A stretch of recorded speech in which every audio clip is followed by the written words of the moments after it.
ربنا يا ربنا ربنا يا ربنا ربنا يا Menyembah. Ada keperluan menyembah. Ini kalau tidak dipenuhi, orang akan menyembah yang tak layak disembah. Orang pagi makan lontong, makan mie lendir, makan nasi gurih, makan ayam penyet, makan bubur ayam. Kalau tidak diisi dengan makanan, nanti dia akan sarapan yang tidak memenuhi standar kesehatan. Begitu juga dengan minuman. Orang mesti diisi air tawar, air segar. Kalau diisi air laut, makin asin, makin haus, makin kurang, makin kering. Begitu juga tentang kebutuhan menyembah. Kalau tidak diarahkan, dalam naluri manusia ada meyakini namanya Tuhan, tapi dia tak tahu namanya siapa. Termasuk siapa yang punya teori gratifikasi pula, teori gravitasi, daya tarik bumi. Siapa namanya itu?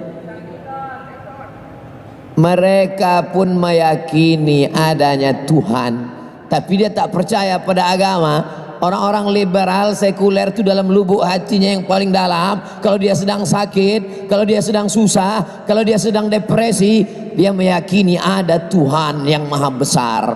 Cuman untuk percaya agama, karena tokoh-tokoh agama, maka dia tidak lagi percaya agama. Apa kata mereka? Tuhan terlalu besar untuk diklaim oleh satu agama. Akhirnya mereka percaya Tuhan tapi tidak mau beragama. Makanya kalau ditanya siapa Tuhan ente?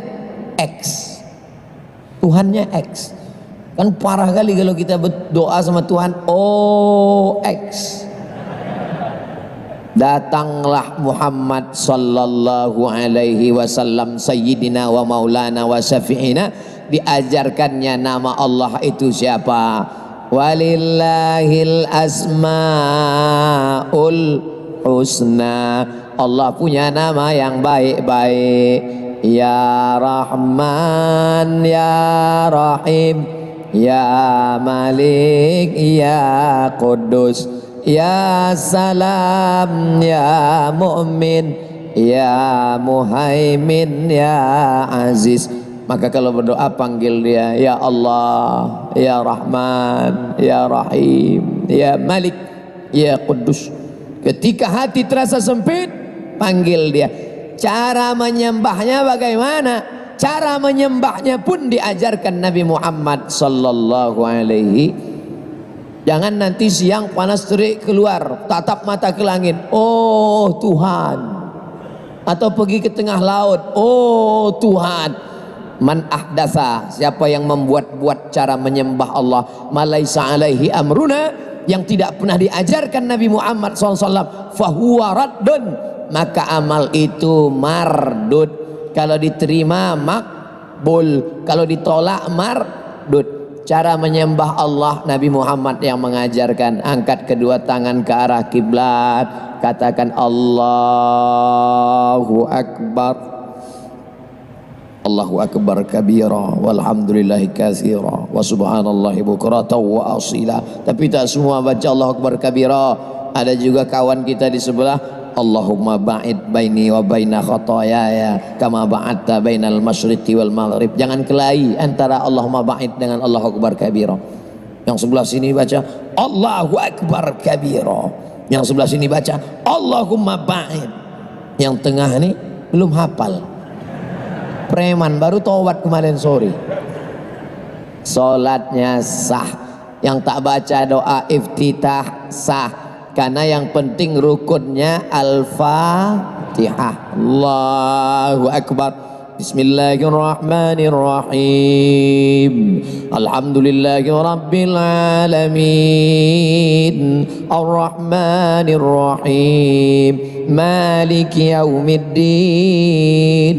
Iyyaka na'budu wa iyyaka nasta'in. Manusia terkuat di dunia, 100 manusia terkuat di dunia, bukan Hulk, bukan Spiderman, bukan Wonder Woman. Karena yang dikatakan kuat di sini bukan badannya, bukan fisiknya, bukan aneh-aneh bisa manjat, tapi kekuatan otaknya cerdas. 100 manusia tercerdas di dunia, salah satunya orang Indonesia. Dan ternyata dia kena kasus, dibawa ke pengadilan. Ketika sampai di depan meja hijau hakim menyidang, yang dipegangnya adalah tasbih. Tasbih dipegangnya. Mana kekuatan otakmu? Mana IP 4-mu? Mana ijazah MA, Master of Art, PhD, Doctor of Philosophy? Mana kekuatan, kehebatan? Hilang semuanya. Mana kecerdasan otak? Mana IQ yang tinggi? Hilang. Semuanya diadukan kepada Allah. Maka fungsi solat, untuk apa solat? Yang pertama adalah memenuhi kebutuhan spiritual. Makin besar kota, makin banyak tantangan, makin hebat kota metropolitan, metropolitan Jakarta, metropolitan Surabaya, metropolitan Medan.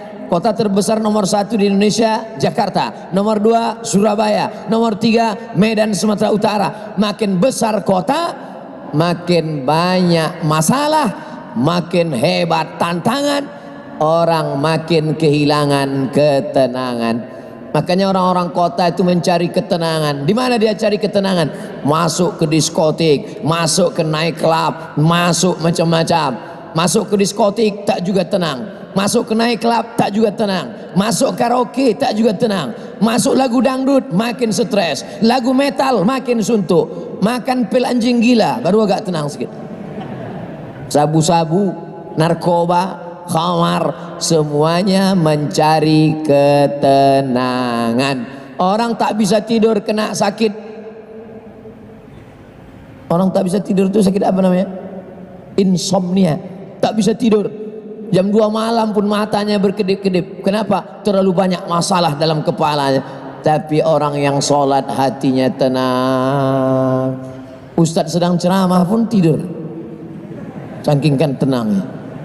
Nah, makanya kalau ada kawan kita tidur jangan kita marah. Berapa banyak orang barat makan pil tidur karena tak bisa tidur. Kawan kita bisa tidur, biarkan aja dia. Nanti udah bangun dia baru kita dengarkan MP3. Kalau kami tidur semua Pak Ustadz tak apa-apa, asal kamera itu hidup. Saya biasa bicara sama kamera aja berdua, jamaah sekalian, dimanapun berada. Saudara yang dimuliakan Allah SWT. Jadi nanti kalau ada yang nanya, kenapa kau sholat? Aku sholat karena kebutuhan. Karena ada orang yang sholat karena keterpaksaan. Kenapa kau sholat? Sebetulnya aku malas sholat ini, tapi karena ketua PP sholat aku ikut juga lah. Segan lah, gimana lah, ketua udah sholat jadi terpaksa lah sholat. Lamanya lah pula sholat nih. Kau kenapa sholat?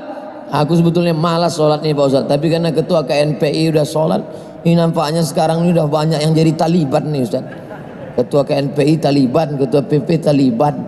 La haula wala quwata illa billah. Sholat adalah kebutuhan. Maka orang yang tidak sholat, dia pasti akan menyembah yang lain. Apa yang disembahnya? Nyi Blorong, Sundil Bolong, hantu setan, jembalang tanah.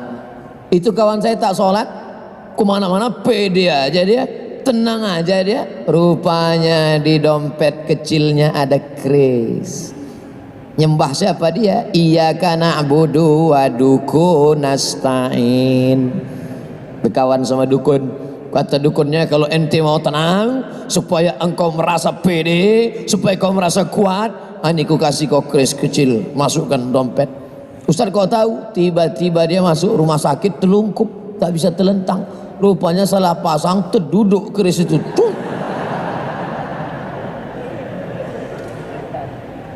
Ente kalau mau merasa tenang, merasa nyaman, anak-anak buah ente takut sama ente disegani orang. Oh ini pakai ini. Apa ini? Ini kumis tunggal harimau. Oh, gimana Pak Dukun bisa dapat kumis harimau ini? Waktu kebakaran hutan kemarin, ada harimau mati. Dampak kumisnya ini. Ini kalau pakai kumis tunggal ini kita pede. Setan punya kerja. Kita tak ada bawa kumis tunggal, kita tak ada pakai batu cincin. kita tak ada pakai rantai, kita tak ada pakai gelang. Kalaupun ada yang pakai gelang, nggak ada magic-magicnya, nggak ada mistis-mistisnya, hanya sekedar hobi, tak apa-apa.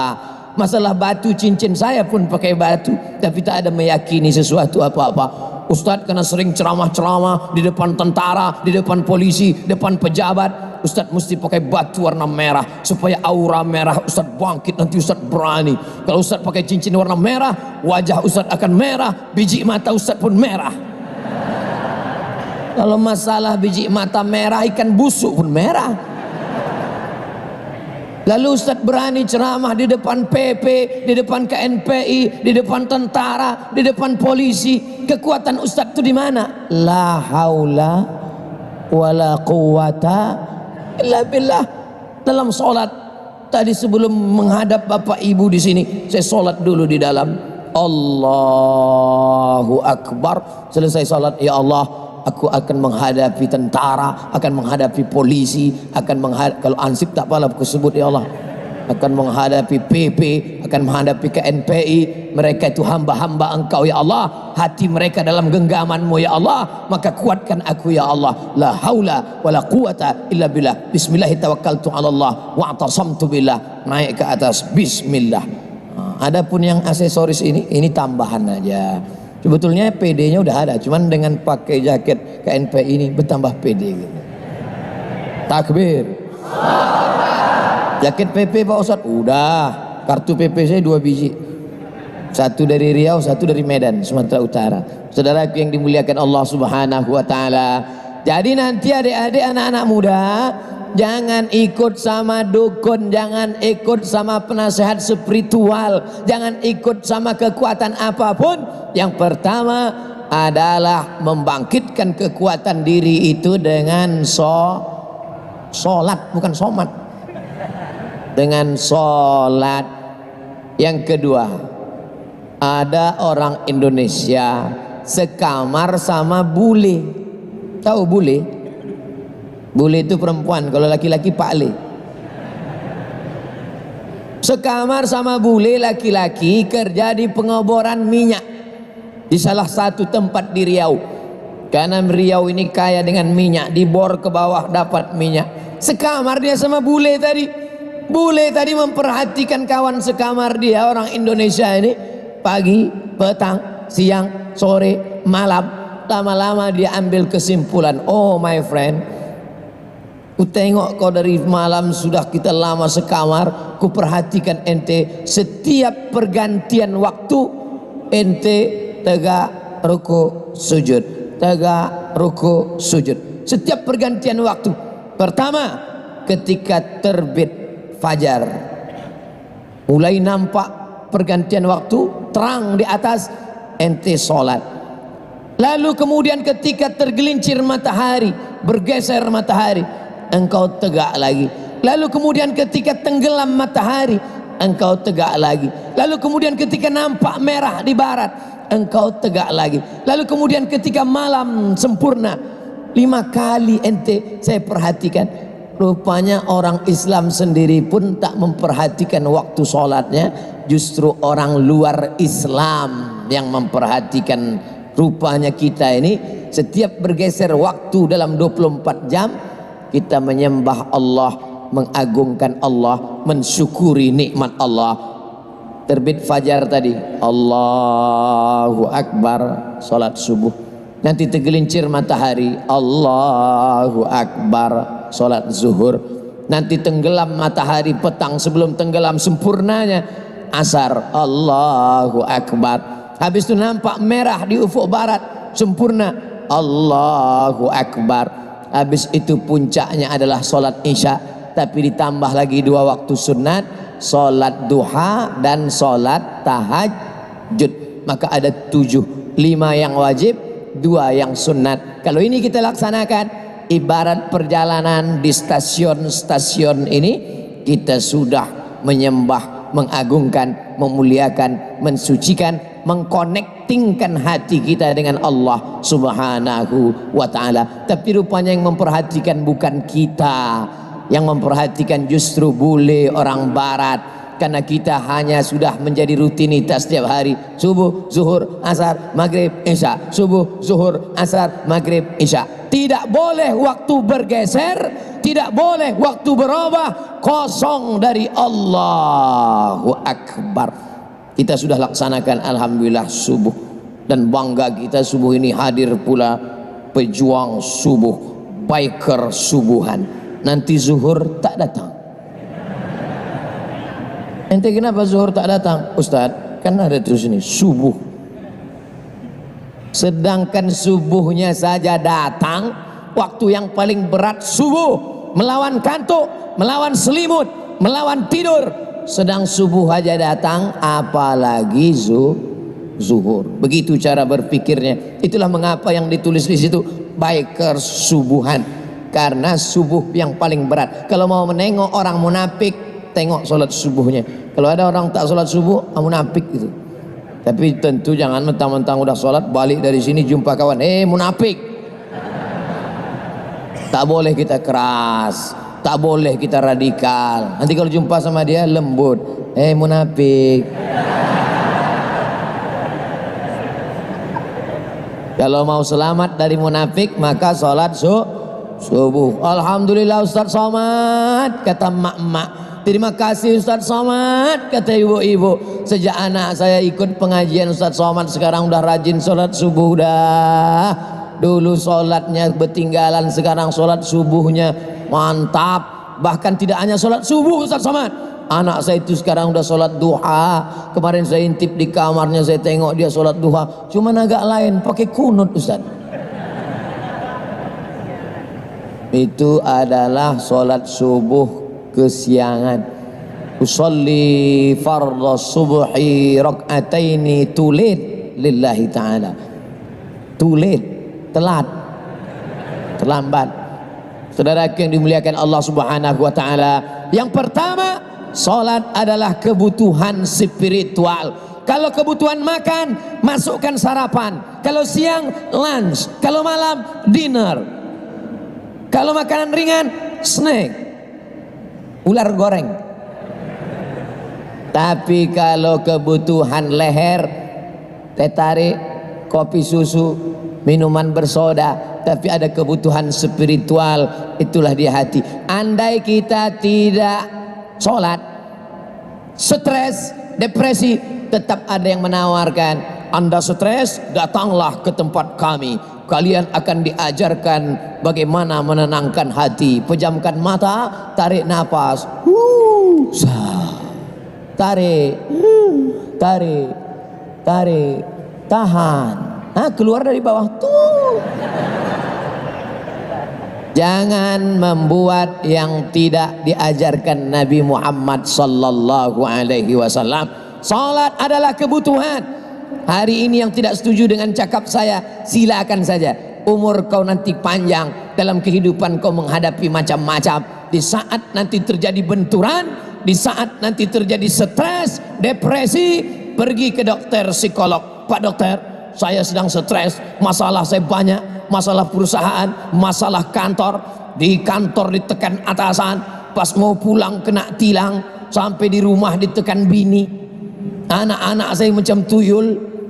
Macam mana saya ini? Akhirnya dikasih obat tidur, makan obat tidur, tertidur. Bangun tidur, datang masalah lagi. Makan lagi obat tidur, tertidur. Bangun tidur, datang masalah lagi. Makan obat tidur, lama-lama datang sakit pinggang, stres, depresi, stroke, diabetes mellitus, jantung koroner, mati. Kalau hidup cuma untuk tidur, bagus mati. Kalau hidup tidak berani menghadapi tantangan, nanti nampak ada jenazah lewat, ikut. Pas duduk-duduk, nampak aja jenazah lewat, ikut. Pak, boleh kami ikut? Ikut, masuklah. Itu apa lama-lama hidup? Life is struggle. Hidup adalah tantangan. Bangkitkan adrenalinmu.